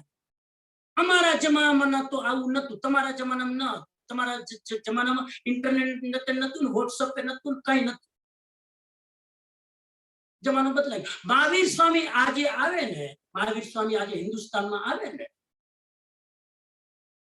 પણ આપણે બધા એવા બધા સ્વચ્છંદી છીએ ને, મહાવીર સ્વામીને પુનર્જન્મ લેવા દે। પણ મહાવીર સ્વામી આજે આવે ને, કદાચ કેનલભાઈ, કદાચ મહાવીર સ્વામી અત્યારે જન્મે ને હિન્દુસ્તાનમાં, તો અહીંયા બેઠા બેઠા ઝૂમમાં સિંગાપુરમાં પ્રવચન આપે। હું તમને કહું, ઓન બી આપો મહાવીર સ્વામી વખતે ટેકનોલોજી નતી સાહેબ, અને તોય મહાવીર સ્વામીનો મેસેજ આજ સુધી આપણા સુધી પહોંચ્યો। અને જો આ ટેકનોલોજી હોત ને તો સાહેબ અડધી दुनिया મહાવીરના માર્ગે ચાલતી, અડધી दुनिया કૃષ્ણના માર્ગે ચાલતી હોત જો આજે ઇન્ટરનેટનો ઉપયોગ કરતા હોત। હતું જ નહીં એ જમાનો। ટેકનોલોજીનો વિરોધ ન કરો। અને હું તો કહું, આ કોરોનામાં જો ન હોત ને ટેકનોલોજી, આમાંથી 70% ડિપ્રેશનના બીમાર પડી। આ ટેકનોલોજી તમને મને બચાવ્યા છે સાહેબ। ઘરે બેઠા બેઠા કેટલું જ્ઞાન આ 2 વર્ષમાં મળ્યું, જેટલું જ્ઞાન છેલ્લા 20 વર્ષમાં નથી મળ્યું। હવે તો સિલેક્ટ કરવું પડે પરીક્ષામાં કોને સાંભળવા છે, લો સિલેક્ટ કરે। કેટલા બધા ચોઈસ સાહેબ, ચોઈસ કેટલા ભાગ્યશાળી છો। તમારું પુણ્ય ઓવરફ્લો થાય છે સાહેબ કે તમને 25 ચોઈસ મળે છે સાંભળવા, તમારું પુણ્ય છે આ। આગળ જાઓ, મિથ્યાત્વ પરિગ્રહ। मिथ्यात्व परिग्रह नंबर 1। नंबर 2, स्त्री वेद परिग्रह।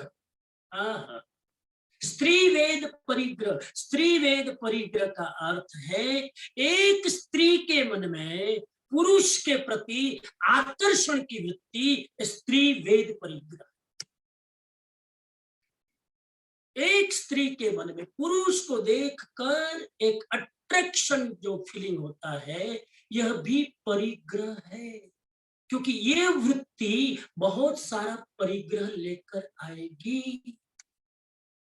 नंबर 3, पुरुष वेद परिग्रह। एक पुरुष के मन में स्त्री को देखकर जो विकार जगते हैं वो पुरुष वेद परिग्रह है। स्त्री के साथ रहना परिग्रह नहीं है, पुरुष के साथ रहना परिग्रह नहीं है। और अपनी मर्यादा में और अपने संयम से संसार धर्म निभाना भी परिग्रह नहीं है, लेकिन अंदर में सतत एक आकर्षण का भाव और वृत्ति ये परिग्रह है। नंबर 4, नपुंसक वेद। नपुंसक वेद का अर्थ है एक नपुंसक जो स्त्री भी नहीं है पुरुष भी नहीं, ऐसा लिंग जो है, ऐसा जो जेंडर है, उनके मन में दोनों के प्रति आकर्षण का भाव, पुरुष के प्रति भी और स्त्री के प्रति भी, यह नपुंसक वेद है। आजकल गे सिस्टम आ गई, गे जब चौथा 5वां परिग्रह, भीतर का परिग्रह, हास्य परिग्रह। 5मुं कारण वगर हसवू परिग्रह, स्माइलिंग करवू परिग्रह नहीं। कोई सारी बात गमे आम स्मित आवे परिग्रह नहीं, पण कोईक व्यक्तिए मूर्खता करी होय अने अंदर में हसी फूटी पड़े, आ परिग्रह छे। कोईक व्यक्ति जोया वगर चालतो खाड़म पड़ी जाए अने टोंट में आवीने हसू, आ परिग्रह छे।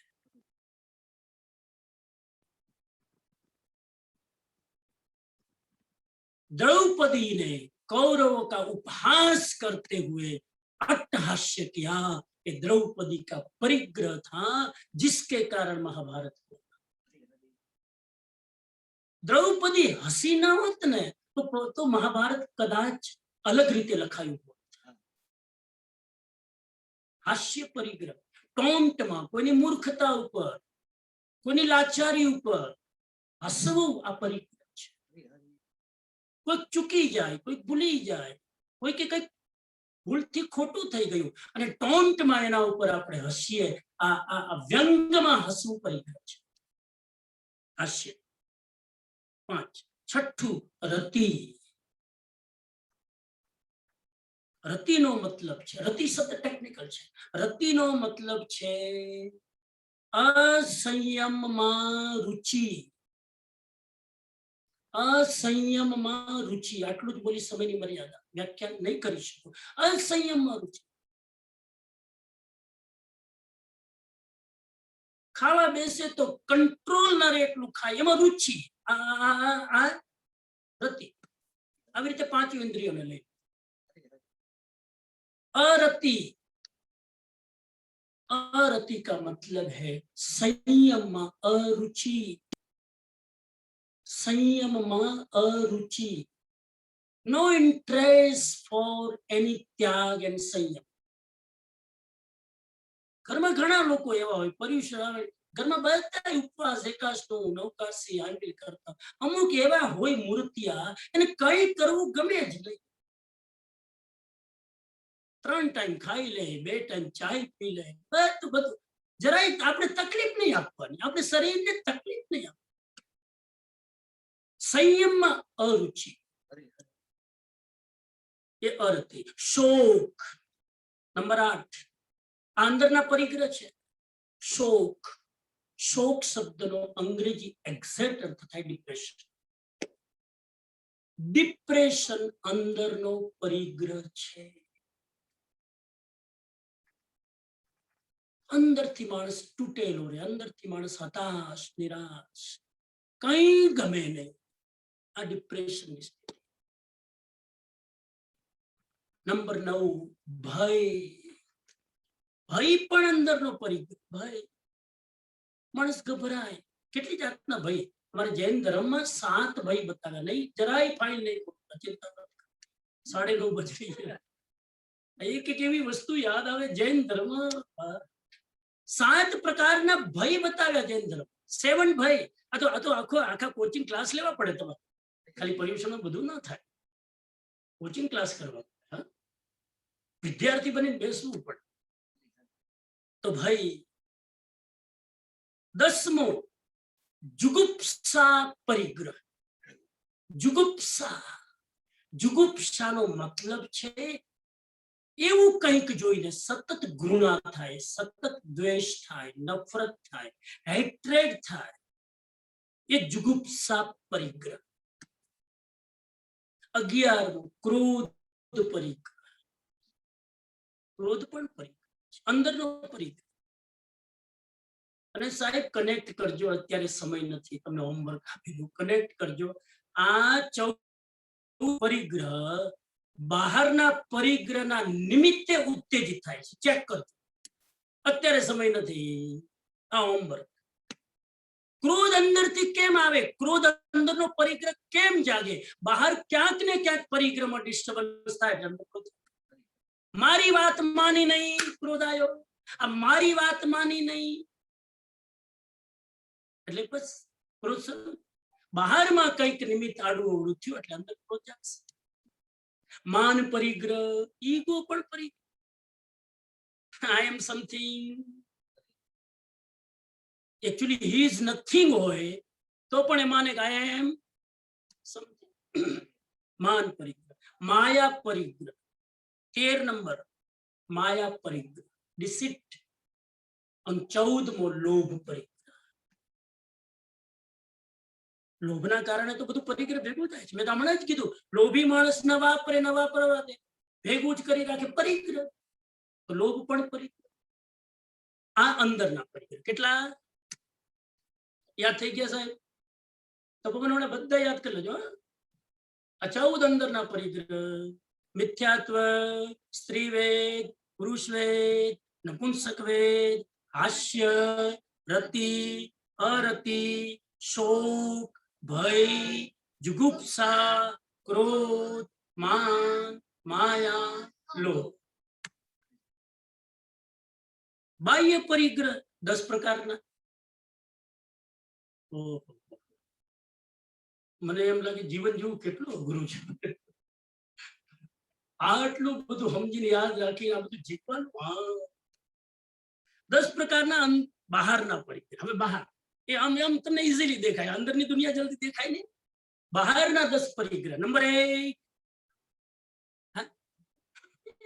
શું થયું?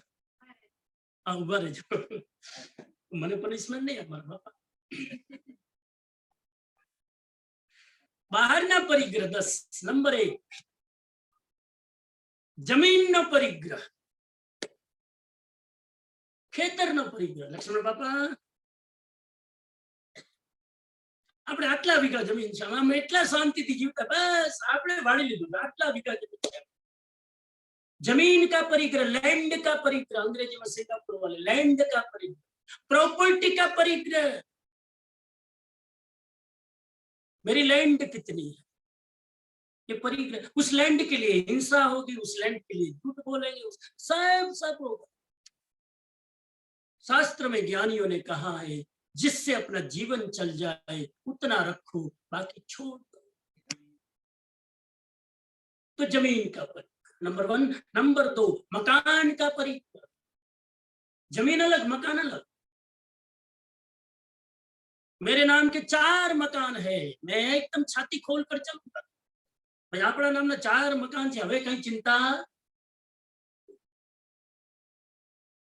તારા નામના 4 મકાન છે, છાતી ચોડી કરી ચાલવાની જરૂર નથી. આ 4 મકાનના લીધે જેટલી હિંસા થઈ છે એ ચીકણા કરમ તારે ભોગવવું. એક મકાન બનાવો ને સાહેબ, કેટલા જીવનું બલિદાન આપવું, કેટલા સાપ મરે, કેટલા જીવો.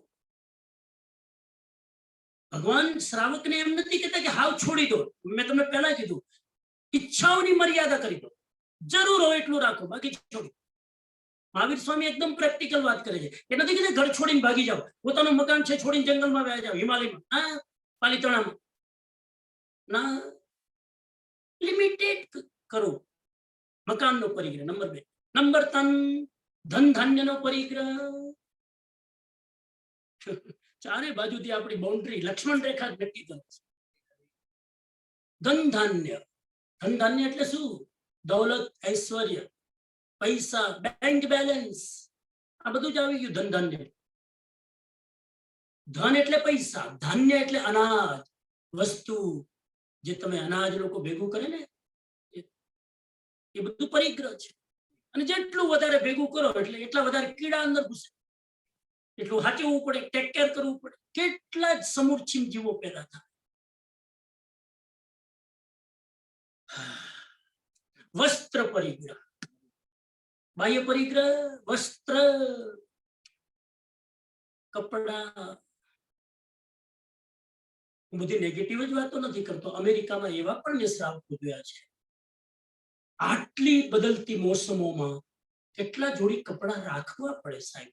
ઠંડીના કપડા અલગ, ગરમીના કપડા અલગ, વરસાદના કપડા અલગ, જોબના કપડા અલગ, ઘરમાં પહેરવાના અલગ, રાતના અલગ, દિવસના અલગ, લગ્નમાં જવાના અલગ, લગ્ન વગરના અલગ.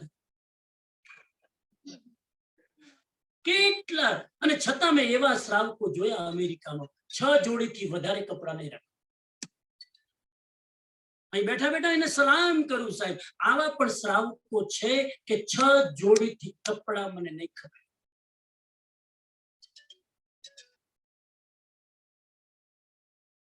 વસ્ત્ર પરિગ્રહ. નંબર 5, ફર્નિચર અને વાસણનો પરિગ્રહ. ફર્નિચર અને વાસણ.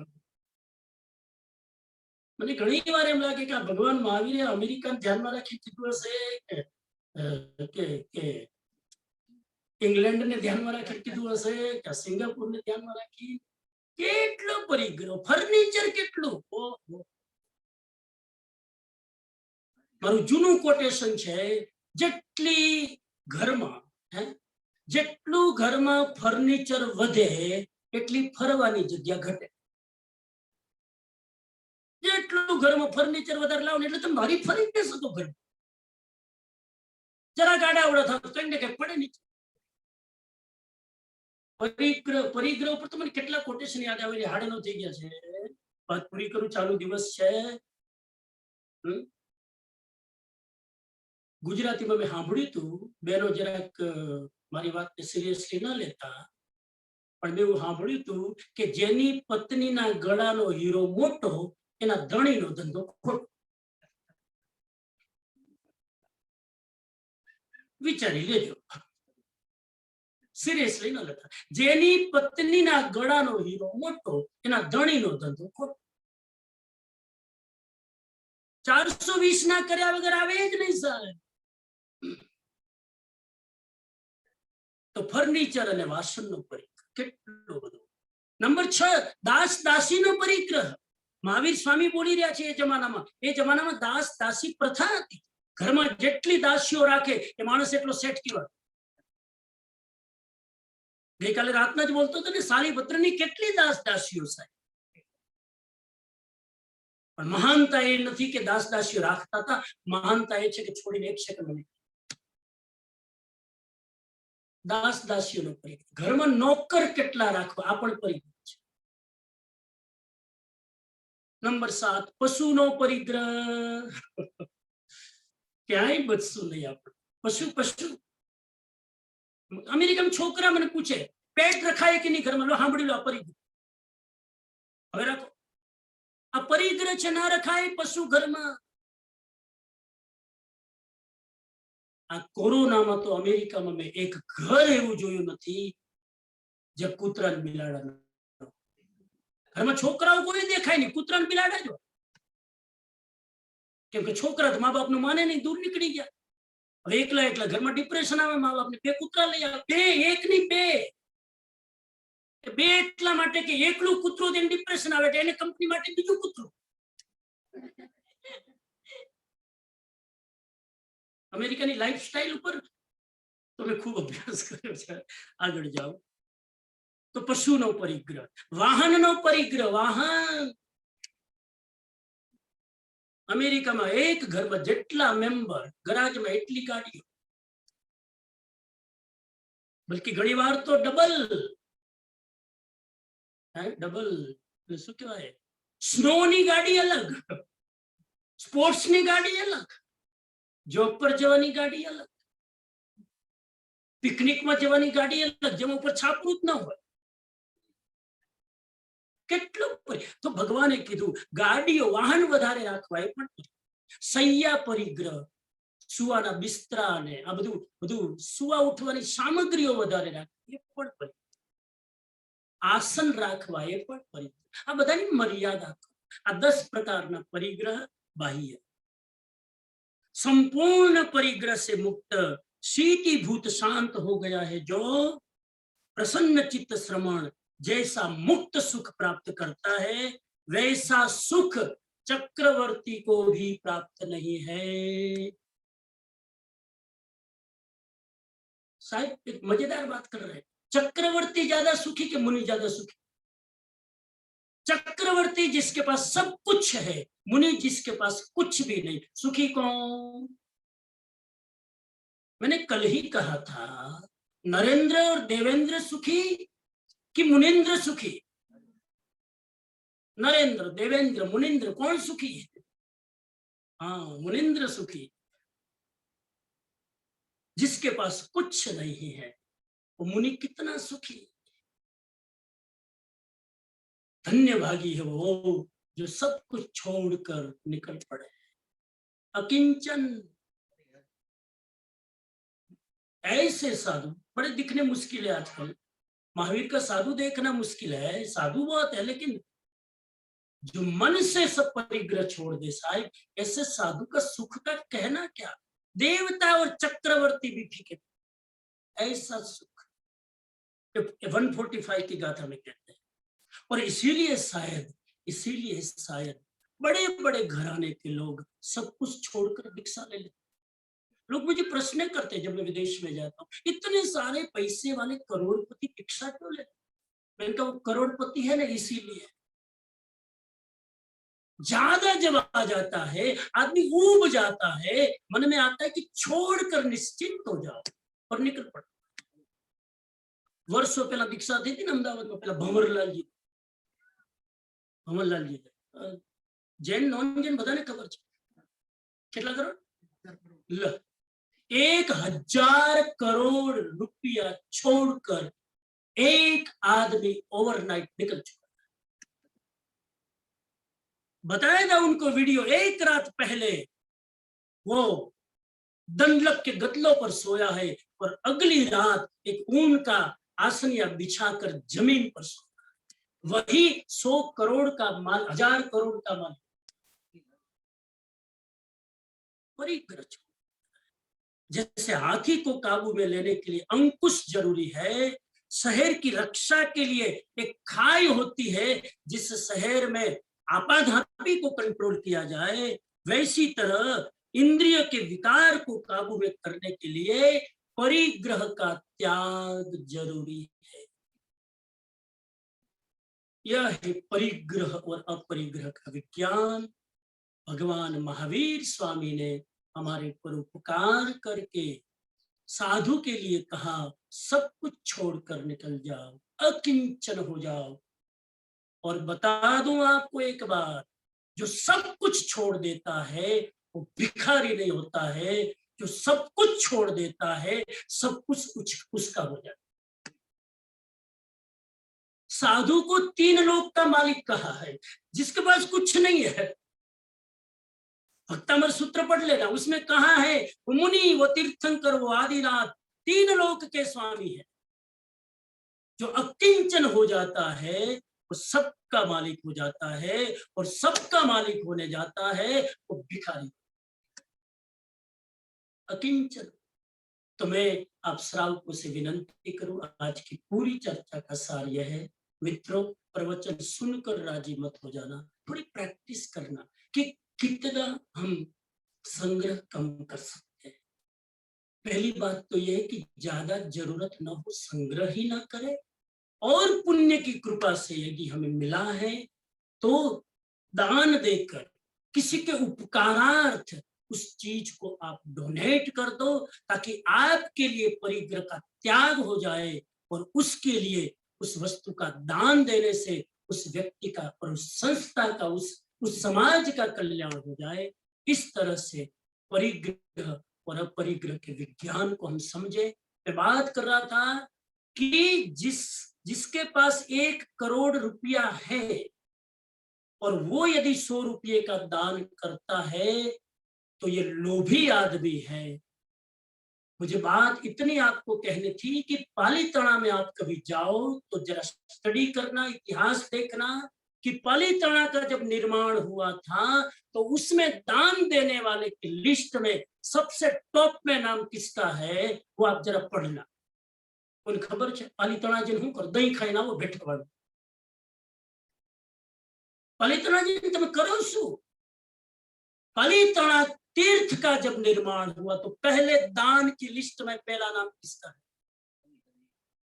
बताऊं आपको किसका है? पहला नाम उस व्यक्ति का है जिसके पास उस जमाने की करेंसी को क्या कहते थे? कोड़ी। कोड़ी आना आना आना लो ना कोड़ी तो हम जैसा एक व्यक्ति तमने नाम आपू हमारा ए व्यक्ति पास मात्र 10 आना था। કેટલા આના? 10 આના। અને વ્યક્તિ જૈન પણ નતો। જ્યારે દાનની વાત આવી આખી આખી કમિટી ભેગી થઈને દાન ઉઘરાવવામાં આવ્યું। આ વ્યક્તિ ત્યાંથી પસાર થાય છે, તીર્થ માટે દાન ઉઘરાવવામાં આવે છે। ત્યારે આ એક સામાન્ય માણસ જે મહેનત કરીને કમાય એને કીધું એની ગાંઠમાં જે પ્રોપર્ટી બાંધેલી હતી એ ખોલીને કીધું કે લો મારા 10 આના। એને 10 આના કાઢીને આપી દીધા જેનું નામ હતું ભીમા કુંડલિયા। આ શ્રાવકનું નામ ભીમા કુંડલિયા સૌથી ટોપમાં એના દાનનું નામ છે। કેમ કે એને પોતાની 100% પ્રોપર્ટી દાનમાં આપી। કેટલી હતી એની પાસે? પરેશભાઈ 10 આના બધી દાનમાં। જે દિવસે તમે તમારી બધી પ્રોપર્ટી દાનમાં આપી દો ને ત્યારે તમારું લેવલ આવે ભીમા કુંડલિયાના લેવલ। હું તમે ફાંકો રાખીને ચાલો છો મેં આટલું દાન આપ્યું, મેં આટલું દાન આપ્યું, મેં આટલું દાન બધું જ જે આપી દે। અરે સાહેબ એક પક્ષી કાલની ચિંતા નથી કરતો તો હું કાલની ચિંતા શું કામ કરું? કાલ આવશે ત્યારે ફરી પાછી મહેનત કરીને કમાઈ લઈશ। લઈ લો મારું બધું દાન। આવું અવસર નહીં મળે, આવું નિર્માણ તીર્થનું ક્યારે થાય? લઈ લો। કાલે પાછો મારો ભાવ રહેના રે, અત્યારે ભાવ જાગ્યો છે લઈ લો। जागी गयो बस समय नो अतिक्रमण 10-15 मिनट क्या करूं? माइक बढ़िया हो, गला ठीक हो और आप जैसे श्रावक सामने हो, जिज्ञासु एक भी आदमी देखो हम अटेंटिव होकर बैठे। बाकी वीडियो बंद छे एनु मने काई खबर नथी। वीडियो चालू छे एटलू दर्शन मने थई रह्युं छे। खूब खूब अनुमोदना करूं। आपनी पर्युष्यनी आराधना खूब सारी रीते चाली रही छे।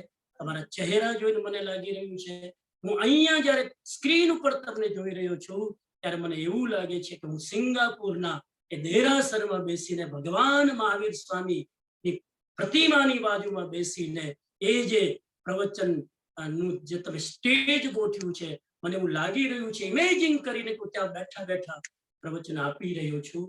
આપ સાંભળી રહ્યા છો। આપની જિજ્ઞાસાની, આપની ભાવની, આપના અહોભાવની खूब खूब अनुमोदना करूं छू। ओम अरहम, ओम अरहम।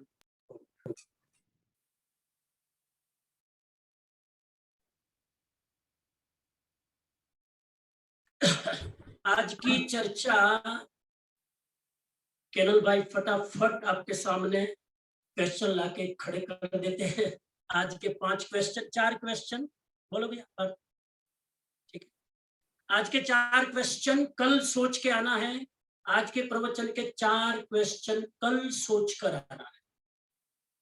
क्वेश्चन नंबर 1, हमारे आचरण के निर्धारण में 3 संदर्भ कौन से हैं? हमारे आचरण को डिसाइड करने के 3 कॉन्सेप्ट, 3 रेफरेंस कौन से हैं? पहला क्वेश्चन, हमारे आचरण को निर्धारित करने में 3 तत्व कौन से हैं? 3 संदर्भ, 3 कॉन्सेप्ट कौन से हैं? नंबर 2, आभ्यंतर परिग्रह के कितने प्रकार है, कौन कौन से?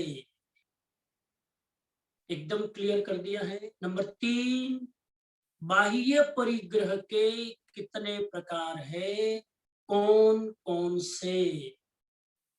और नंबर 4, अपरिग्रह का आचरण करने के लिए कौन सी 4 बातों का अभ्यास करना चाहिए? ये चौथा क्वेश्चन इग्नोर कर दो, लिख लो, उसका जवाब देने की जरूरत नहीं है क्योंकि समय के अभाव में मैं कवर नहीं कर पाया हूँ।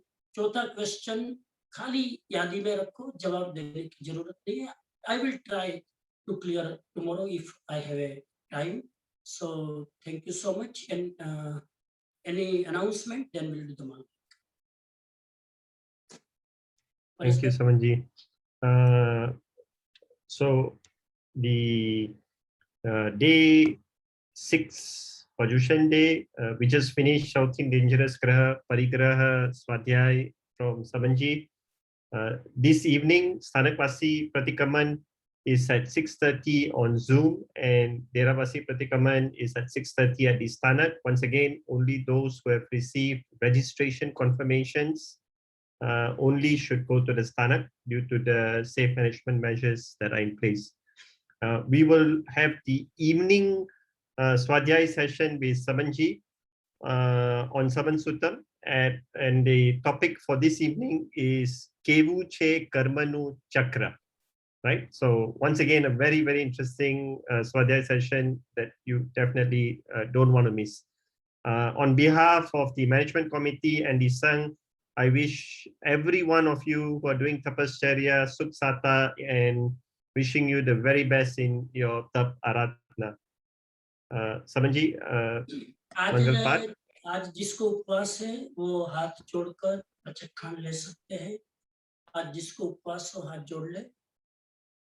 कल सुबह 9 तक आज उपवास उपरांत विहम विहारम असनम प्राणम खाद्यम स्वाद्यमनथा भोजनम सहसा कारणम सद्व समाहि भक्तिया कारणम अपाणं वो श्री राम।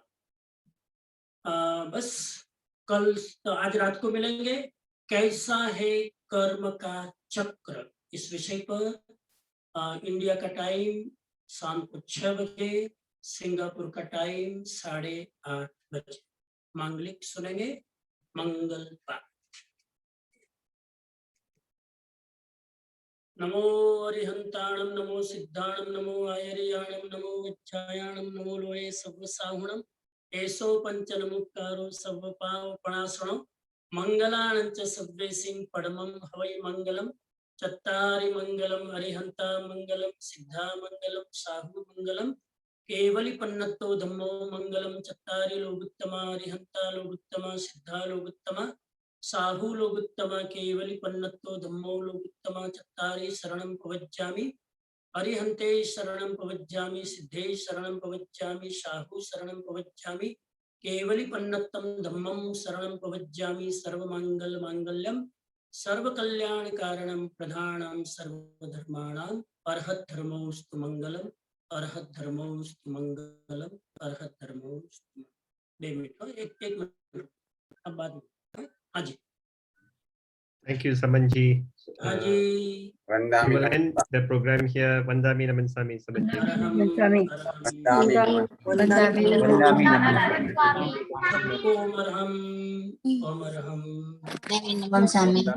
सबको साता होगी, सबकी तपस्या की अनुमोदना करता हूँ। मेरी ओर से, संघ की ओर से भाव चढ़ते रखना। जिनकी उपवास की तपस्या चल रही है 28 तक कम से कम पहुंचने का भाव रखिएगा। और बाकी अपने अपने ढंग से जो भी आराधना कर रहे हैं, पर्युषण के अच्छे दिन है, अच्छे वाइब्रेशन है, आराधना कीप कंटिन्यू। Thank you. जय Jinendra. Jai Jinendra. We will end the Zoom session now. Jai Jinendra.